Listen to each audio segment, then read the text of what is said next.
inmenso placer, más que un placer, es un honor compartir con ustedes este espacio, este instante. Gracias por la sintonía, gracias a todos los que nos ven a través de esta pantalla, de este canal y por supuesto a los que nos ven a través de la red. Un abrazo fraterno, fuerte e intenso a todos los venezolanos que están en el exterior, como también a todos los venezolanos que están al norte, al sur, al este y al oeste de nuestro país. Esta es la República Bolivariana de Venezuela, nuestra patria, la patria bonita, la patria grande, la patria que amamos. Así que el tema que hoy nos vamos a deleitar reflexionando, porque la reflexión no puede ser una obligación ni una necesidad, tiene que ser un deleite de ideas, de poder pensar con frescura qué es lo que está pasando en el país. Hoy no quiero hablar de crisis política, de crisis económica, de los temas recurrentes necesarios como periodistas siempre estar al día con lo que está sucediendo, siguiéndole la pista, pero no perdiéndonos en la visión corta. El tema es que cuando este programa esté frente a ustedes ya habrá pasado el 4 de febrero. Y el 4 de febrero tiene una lectura importante. La primera consideración que quiero hacer es el concepto de las fechas en la historia.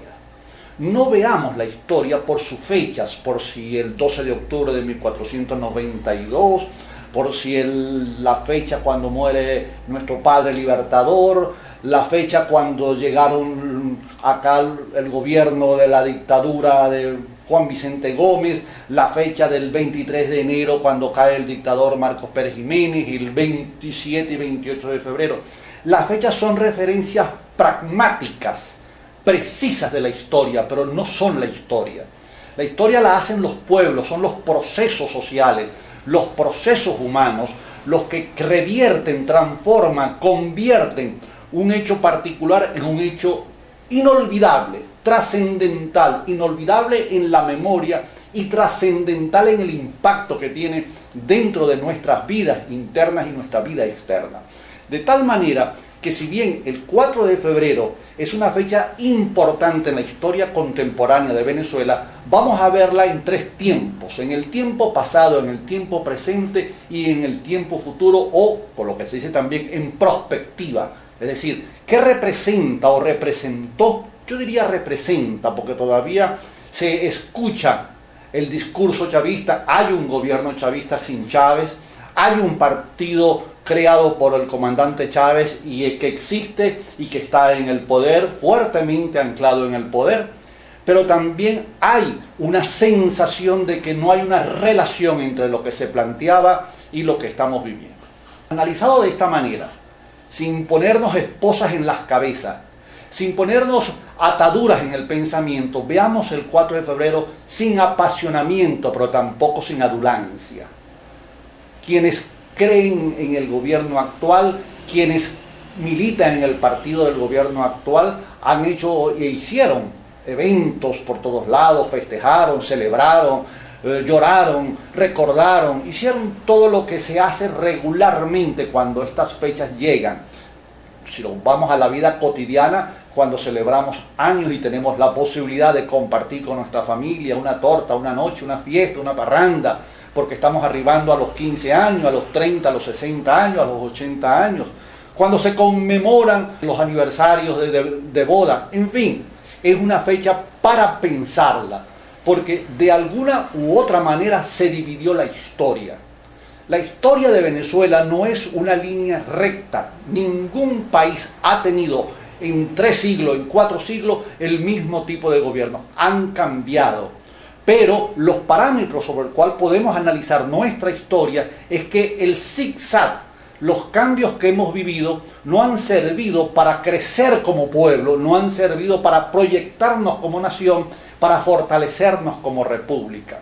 Desde ese 12 de octubre de 1492, cuando con el arcabuz y la Biblia se produjo el genocidio más grande en la historia de la humanidad, que fue la presencia española durante 300 años en América Latina, y se diezmó, se asesinó millones de indígenas, una cifra descomunal que casi acaba con la población indígena, y además se hurtó, se robó recursos naturales renovables y no renovables. Es decir, que ese 12 de octubre ciertamente fracturó una secuencia de gobiernos locales indígenas. Recuerda que teníamos tres imperios, el imperio azteca, el imperio maya y el imperio inca. Cada uno de estos imperios se fueron derrumbando porque no tenían la fuerza suficiente para mantener en el tiempo, en la historia, mantener un régimen que permitiera que la población se sintiera identificada con él. Cayeron. Imagínense el terrible hecho del imperio azteca, hoy México y parte de Guatemala. El imperio azteca fue derrumbado por un criador de cochinos.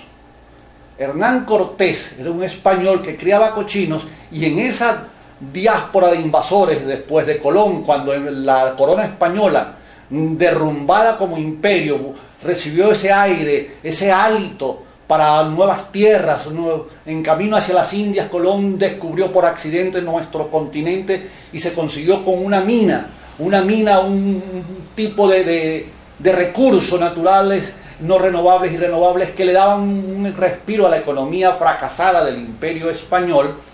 Detrás de Colón vinieron cualquier cantidad de mercenarios españoles, cualquier cantidad de ignorantes, población expresidiaria, población de muy bajos recursos mentales, recursos culturales, gente que no estaba con la disposición de crear una nueva nación, como sí sucedió con los Estados Unidos, con la llegada de los europeos que fueron a hacer un país en las tierras de los indios Cherokee, de los piel roja, de la población indígena norteamericana, pero eso es otra historia.